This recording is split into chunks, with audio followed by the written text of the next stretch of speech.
আজকে বিপত্তারিণী পুজো করেছি, তাই আমরা আজকে একবারেই খাবো। তাই দেখো সব কিছু সাজিয়ে নিয়ে বসেছি আমরা দু বোনে। এখন এই খাবো, বৌমাও খাবে কিন্তু ক্যামেরাটা ধরেছে তো ওর জন্য একটু পরে খাবে। আমরা এখন বসবো খেতে।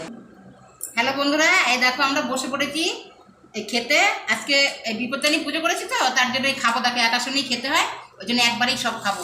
এই না ছোলার ডাল, ছোলার ডাল দিয়ে দিলাম, কুমড়ো তরকারি দিয়ে দেবো পরে। হ্যাঁ, ছোলার ডাল দেখান। আই দেখো ছোলার ডাল করেছি, এই দেখো 13খানা করে লুচি নিয়েছি, এই দেখো সিময়ের পায়েস আছে, এই দেখো আলু কুমড়োর তরকারি, এই দেখো ফুটি আছে, এখানেও আছে আর ঢেলে নেবো, এই দেখো দই আছে, এই দেখো 4টে মিষ্টি আছে।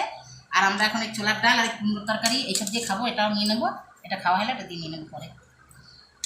আমরা এখন দুজনেই বসছি, আমাদের বৌমাও খাবে, ও উপোস আছে, কিন্তু আমরা খেয়ে নিই। ক্যামেরা ধরার লোক নাই তো তার জন্য 13খানা করে লুচি, এত বড় বড় লুচি, এগুলো সব খেতে হবে, উঠতে হবে। তোমরাই বলো এগুলো খেয়ে কি উঠতে পারবো না? এখানে বসে থাকবো, এটাও খেতে হবে। খেয়ে আবার এখানে আছে, লাগে যদি এখান থেকেও নিয়ে নেবো। সেটাই ভাবছি যে এগুলো খেয়ে কি উঠতে পারবো না, এখানে বসে থাকতে হবে। বেশ, আমরা খাচ্ছি, তোমরা দেখতে থাকো। হ্যাঁ।